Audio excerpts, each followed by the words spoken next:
Ярослав Вешин е роден през 1859 година в Австро-Унгария.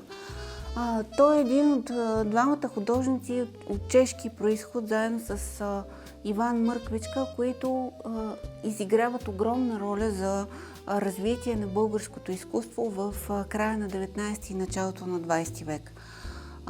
Тази картина е създадена през 1897 година, когато художника живее в Мюнхен.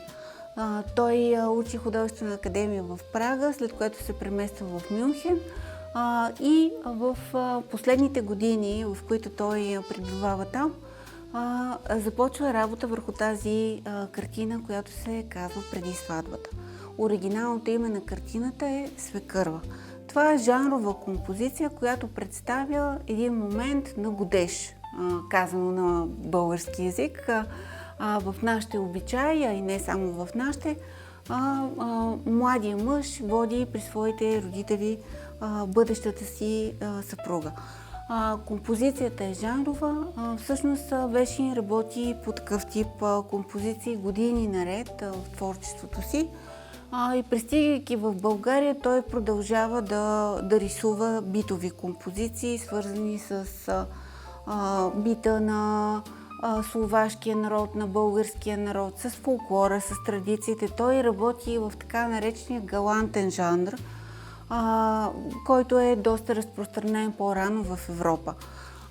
Композицията е много характерна за творчеството на Вешин, защото е в характерния му много точен, битоописателен, почти документален стил. Виждаме едно изключително внимание към детайла, към облеклото, към дантелата, към бродерията, към изграждане на физиономичната характеристика на самите персонажи. Тази композиция е много интересна, защото персонажите не гледат към нас. Те не са насочени към нас, а ние сме свидетели на една сценична ситуация, която се развива между тях в двора на къщата, където родителите на момчето всъщност посрещат бъдещата снаха. Виждаме, че свекървата обаче е с гръб към бъдещата булка, явно не одобрява този годеж. Бащата е с кипа, виждаме, че той е с доста делово облекло, с лачени обувки, в дясната си ръка държи вестник, с лявата държи разтворена книга, което показва, че той е много образован човек. Имаме 2 чаши с вода и едни доста застинали физиономии на персонажите, което доста повишава напрежението в композицията. Ярослав Вешин е изключителен майстор на портрета във всички фигурални композиции, които рисуват. Дали това ще бъдат жанрови композиции, дали ще бъдат батални композиции, той изключително точно предава физиономичната характеристика, дрехата, спецификата на костюма, на историческия момент. По неговите униформи в баталните композиции може точно да се определи от коя война са, какъв е военният чин на персонажите и така нататък. От 1904 година той става художник към Министерството на войната в София и създава най-известните си батални композиции, като "Преминаване на турците при Люле, Бургас", "Контрабандисти" и така нататък, и умира през 1915 година в България. Ярослав Вешин остава един от големите художници в българското изкуство и тази картина е изключително характерна за неговия стил, като един от основоположниците на нашето изкуство от първите десетилетия на 20 век. Картината "Гладиатори" на Жорж Папазов е създадена през 1959 година. Това е зрялото творчество на художника. Изключителна картина, достойна за всяка европейска колекция. Наистина е събитие, че имаме възможност да я видим в България. Тя е характерна за късното творчество на Жорж Папазов. Ние знаем, че през 20-те години той работи с едни ясни геометрични фигури, а във втората част на творчеството си, 30-те, 50-те години, вече започва да се връща към по-фигуративната живопис. И в тази картина имаме някои елементи, именно от връщането към тази фигуративност, като ръчички, кръченца, части от човешки фигури.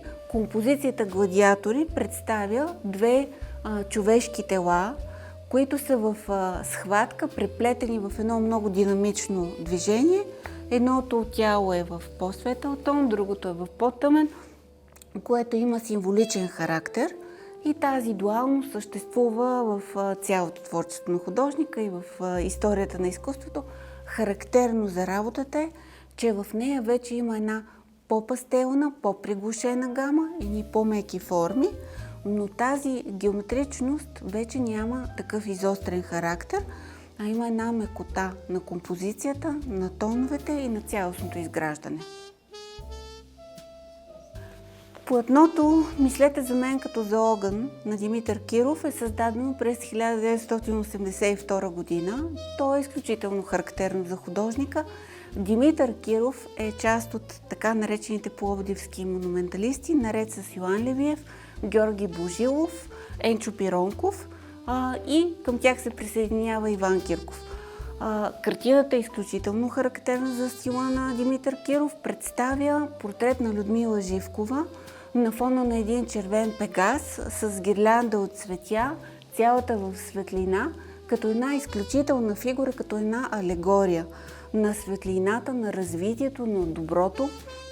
В долната част на картината е поставен монумента "Знаме на мира", защото тя е в основата на създаването на асамблея "Знаме на мира". Цялата картина е посветена на 1300 годишнината на българската държава, която се чества през 1981 година, изключително събитие. Картината представя всички най-добри черти от творчеството на Димитър Киров и е изключително характерна за неговия стил, с ярка цветност, мощна форма, символичен сюжет и, разбира се, това много силно витражно въздействие на маслената боя. Портретът на Стоян Киркович от Цено Тодоров е създаден през 1928 година. Първите десетилетия на века са изключително сложен период за българското изкуство, защото тогава младото поколение художници се опитват да въстанат срещу битоописателния жанр, срещу академизма в изкуството. И един от тези активни млади хора е Цено Тодоров, наред с Стефан Иванов, които всъщност са едни от първите възпитаници на Държавното рисувално училище. Цено Тодорова завършва през 1901 година в класа на Иван Мърквичка и той е един от първите випускници, вече завършили рисувалното училище. Цено Тодоров остава в българското изкуство като един от най-големите майстори на портрета.